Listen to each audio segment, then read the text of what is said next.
Aquí estamos en el último café de la mañana de este día jueves para hablar de los temas que están atravesando nuestra realidad.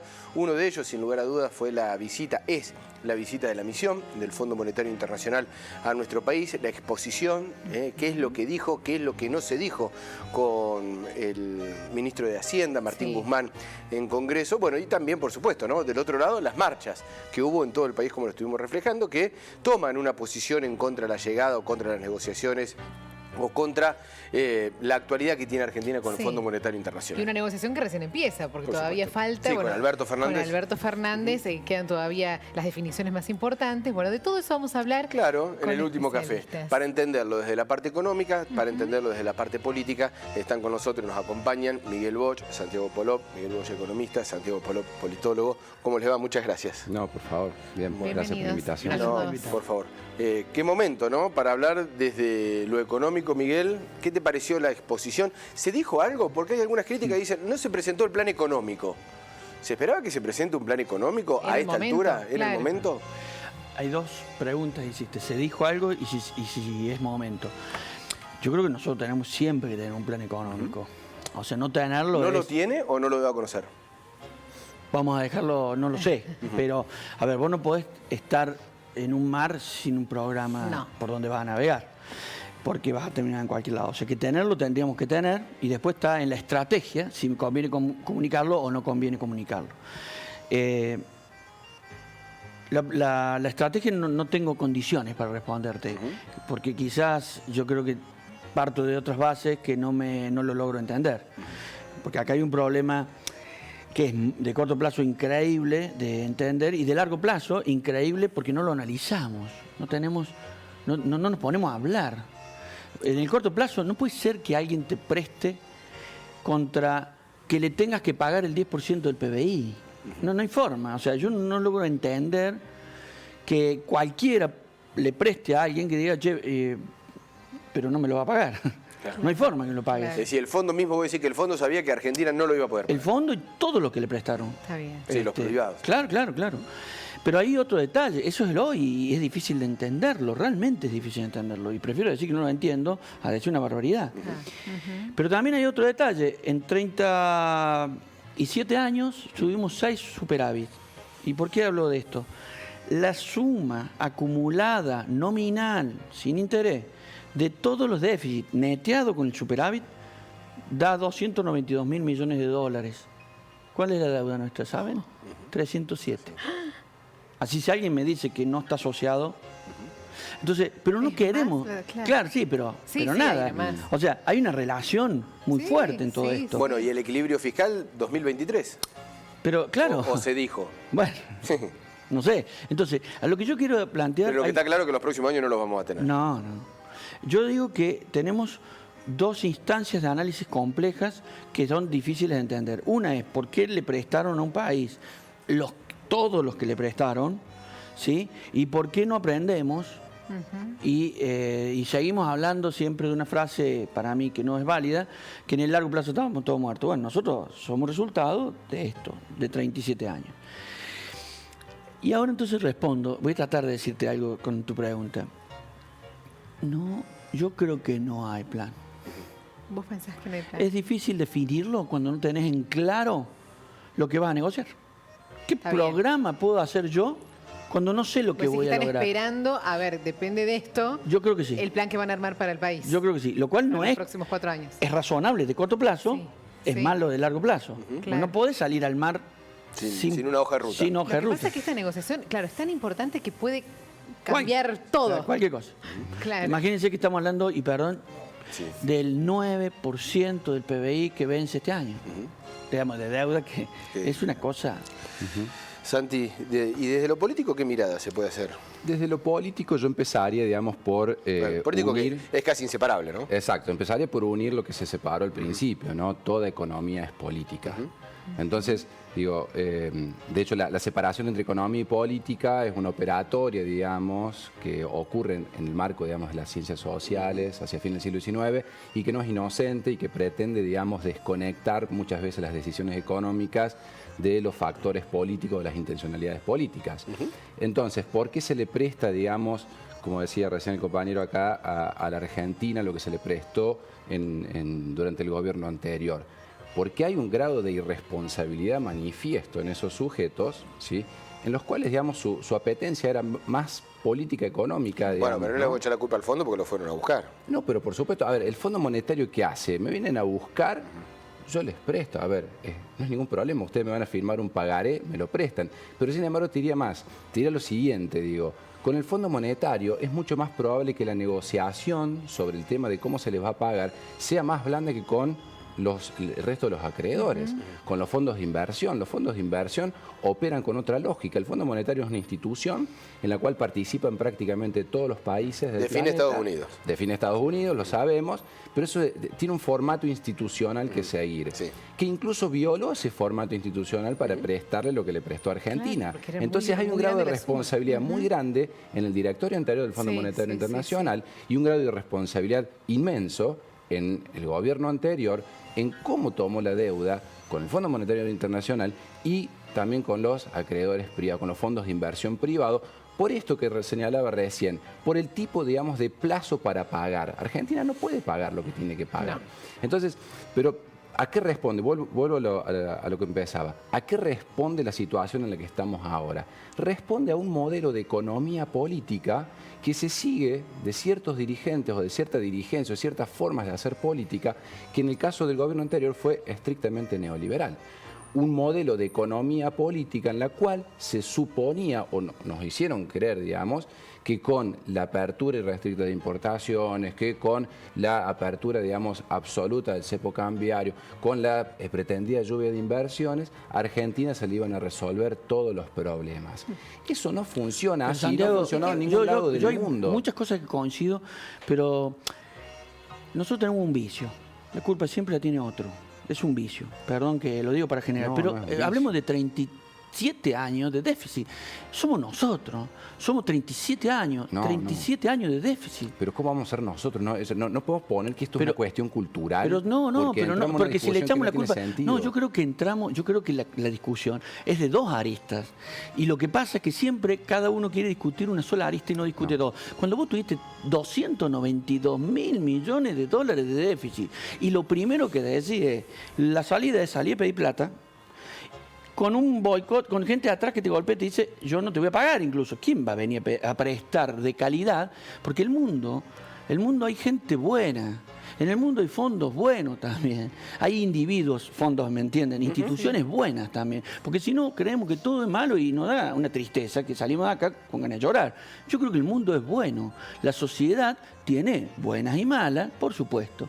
Pero lamentablemente a lo que yo voy es... Puede decir que todo esto no es de la política de los últimos 4 años. Pero nosotros, y yo no quiero meterme del 83 para atrás porque es una discusión que de hecho compleja y nos endeudaron, ¿cómo recibimos desde ese momento? Quiero hablar de 37 años de democracia, donde 31 tuvimos déficit y lo único que hacemos son, en una época emitimos, después ya no podemos emitir porque se agarra la hiperinflación, te estoy hablando no ahora, te estoy hablando 80. Entonces empezamos a vender. No teníamos deuda porque veníamos con default. Empezamos a vender las joyas de la abuela. ¿Sí? Se acabaron las joyas de la abuela, no podíamos emitir, tenía un programa que no permitía emitir entonces. ¿Y qué hicimos? Empezamos salvamos la deuda, digamos, nos arreglamos y empezamos a pedir de vuelta. Pero, ¿por qué no arreglamos también lo que la genera? También parte de lo que la genera. Porque no es solamente que viene alguien y te dice, yo te voy a condicionar solamente dando el plan, porque solamente eso es una arista, que no la voy a negar. El Fondo Monetario Internacional lo dice un economista ortodoxo de Harvard, se llama Robert Barro, ¿sí? Imagínate quién lo dice, que la principal causa con la que el fondo termina prestando es el voto en la ONU con cómo está alineado con Estados Unidos. Lo dice Robert Barro de la Universidad de Harvard. Yo no te lo voy a negar a eso. Pero entonces, pero hay otra arista, eso es lo que digo. Porque si no, lo único que quedamos es, nosotros no hacemos nada mal, nada mal, y todo el mundo viene a querer. Es una articulación de cosas. Tema, Disculpe un segundo. Es una articulación de cosas, me parece, ¿no? Uno lógicamente tiene que entender que hay instituciones buenas y malas en el mundo, pero eso no dice nada. Lo que sí hay en el mundo son ciertas lógicas de poderes, ¿sí?, que generan afectación de intereses concretos. El neoliberalismo es una lógica económica, es una lógica política, es una lógica sobre los sujetos, ¿no?, en la cual se busca hacer, digamos, que los estados soberanos tomen o adopten ciertos criterios, por ejemplo, para el comercio internacional, para el endeudamiento, porque eso genera condicionamientos políticos y eso lógicamente que necesita el concurso de los actores locales. Por ejemplo, la ley 24.156 del año 1992 se sanciona esa ley, ¿no?, que es la ley que habilita, digamos, los servicios de administración financiera en el país y que habilita al Estado nacional, provincial y municipal a tomar deuda en dólares prácticamente de modo indiscriminado. Eso ocurre en el marco de un gobierno neoliberal. Entonces no ocurre con cualquier, no son 37 años así que uno pueda imponerles arbitrariamente, pero me parece una vara. Déficit. Pero yo me refiero a el problema ciertas es que políticas si vos no económicas. tuvieras déficit, no tenés que pedirle plata al otro. Pero son políticas económicas las que definen, digamos, hacia dónde se orientan los recursos, lógicamente. Pero ahí no vamos a hablar de 5, de los últimos 4, que yo soy crítico. Yo no estamos hablando de los últimos 4 que direccionaron mal el gasto. Yo te estoy hablando, no quiero hablar de toda la historia, si querés hablemos de la historia argentina, pero te estoy hablando de 37. O sea, nosotros en 37 años tuvimos un despilfarro que lo seguimos teniendo, porque ni siquiera aporta. Yo soy una persona que creo una fuerte presencia del Estado en la economía, pero fuerte presencia, la creo. O sea, lamentablemente tiene que ser buena, no mala, digamos. Lamentablemente no la veo buena a la intervención que hace el Estado en la economía. ¿Por qué? Porque despilfarra. En ningún gobierno. En ningún gobierno. Por eso pero sí o sí tiene que dar, digamos, la intervención política, sí o sí tiene que ser que te tiene que dar superávit. No. Esa es la diferencia entre un Estado y una cosa. O sea, la diferencia por eso, es que vos estás marcando 37 años. Claro, pero en 37 tenés que tener más o menos un equilibrio. Bueno, está bien, sí, podría ser un poco más equitativo. Promedio. Pero no es el objetivo. Puede ser que no sea el objetivo fundamental terminar con un déficit. Pero es que si no, ¿quién lo paga? Bueno, pero los criterios, los criterios de lo que vos llamas despilfarro, ¿sí?, son criterios y son orientaciones de las políticas públicas de un gobierno que están en el marco de cierta economía. De 37 años. No, pero las políticas públicas que se han decidido en 37 años han sido distintas. El gobierno anterior desfinanció el sistema educativo, desfinanció el sistema científico. Y el anterior hizo otras cosas. Pero por eso orientó los recursos hacia otro lado. Uno no puede hablar graciosamente de despilfarro, de que 37 años de democracia pero es que es muy claro cuando hablamos 37 años. Porque si vos me decís, hablas de un año, de un programa y de una cosa, vas a tener siempre argumentos. Pero yo te digo algo, ¿cómo puede ser que hayamos tenido la suma total, neta, nominal? Pensá que en cada vez que tenés un déficit alguien te lo prestó y te pide un interés, o sea que la supera. Pero bueno, ahí ya se asocia con la deuda. ¿Qué es casi la deuda?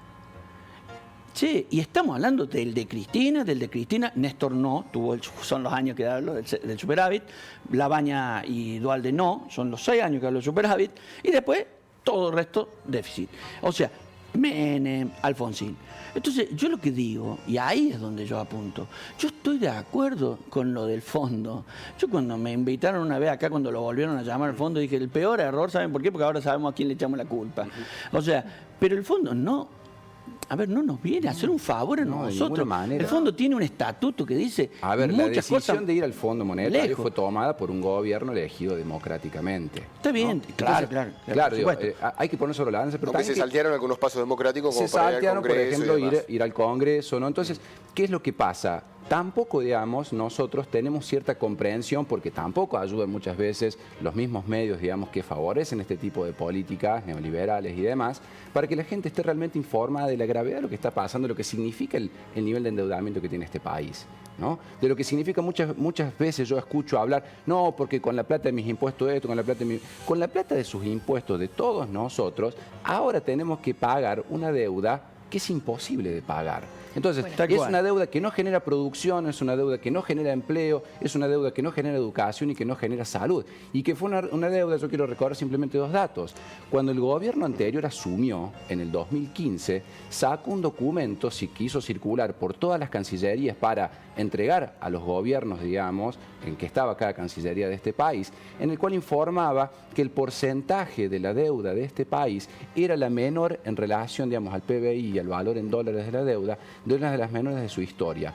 Y que lo reconfirmó después quien fuera ministro de Economía de este país, Nicolás Dujovne, cuando en una alocución, una disertación, dijo que ellos reciben un país extraordinariamente desendeudado. Entonces ellos habilitaron un ciclo de endeudamiento en función de su política económica.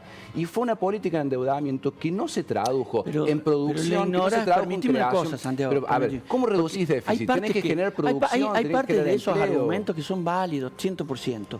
Y hay otras partes que yo no las convalido, porque solamente creer una parte y sesgarnos en un punto en el cual, por ejemplo, solo el problema es de este gobierno que pasó. Entonces yo si lo defiendo, soy magrista.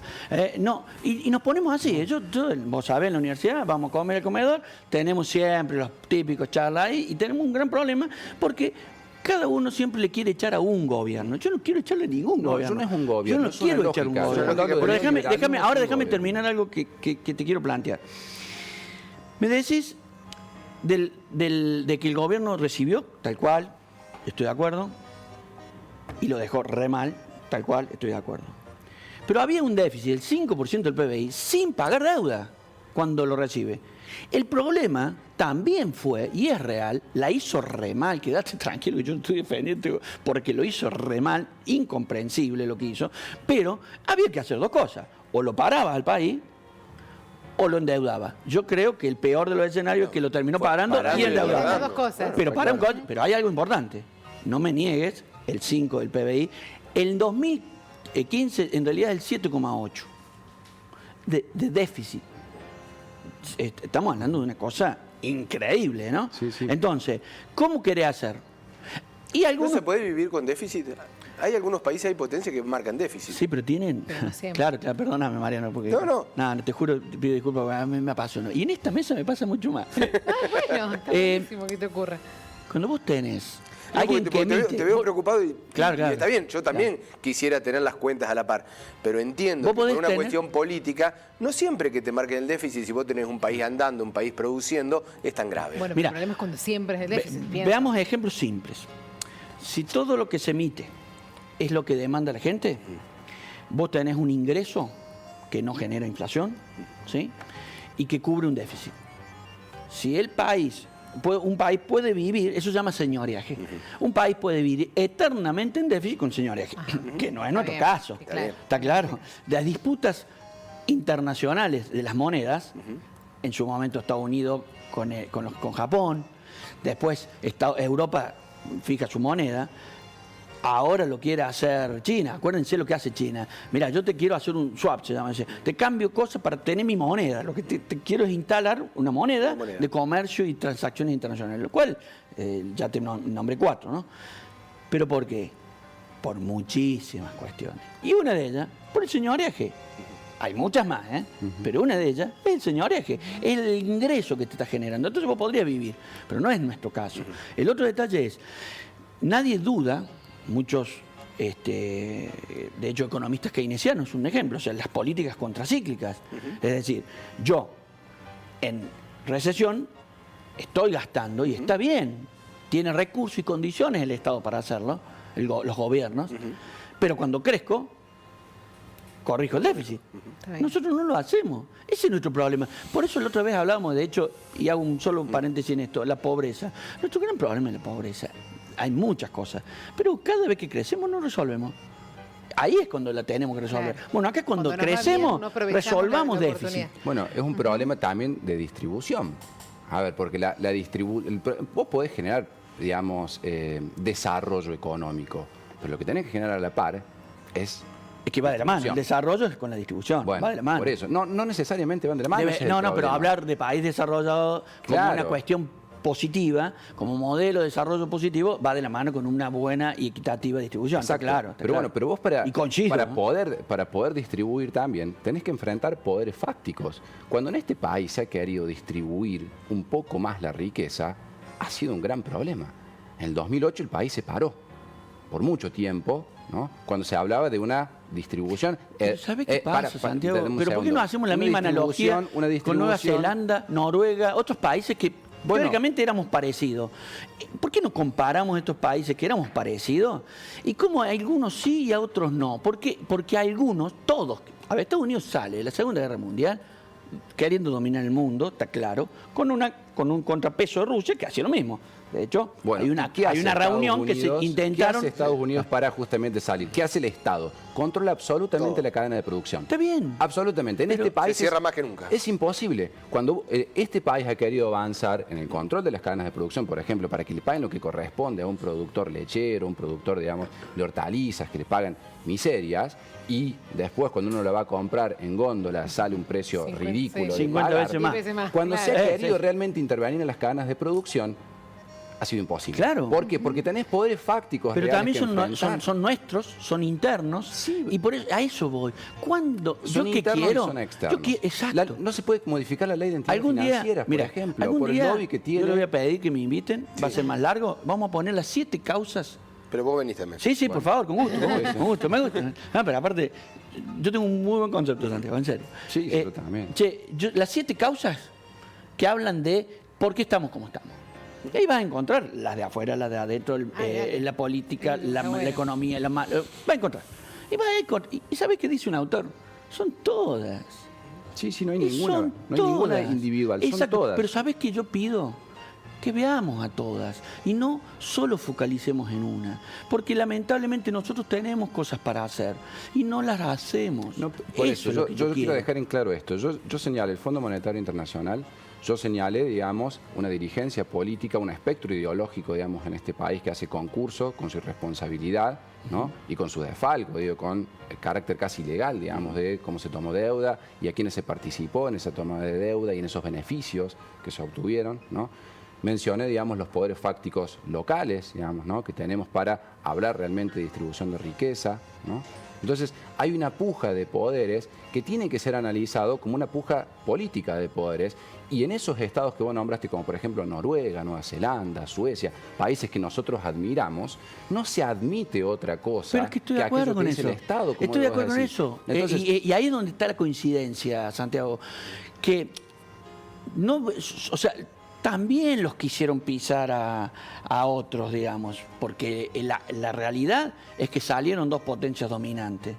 Ahora, algunos no lo pudieron hacer y a otros sí. Y a nosotros, ¿por qué sí? Y esa es la pregunta. Porque, querés decir una cosa, el día que resolvamos, por ejemplo, los déficits crónicos, no vamos a tener dependencia de ningún fondo.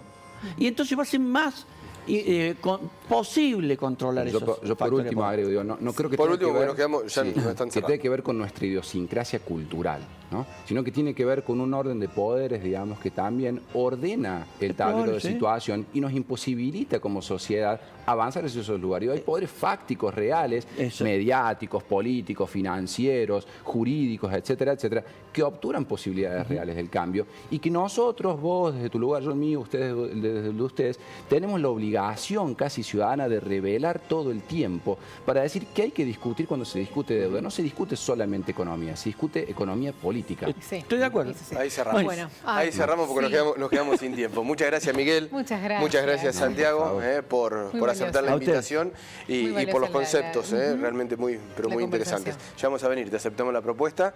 Y te iba a preguntar por la inflación, pero te pregunto más tarde.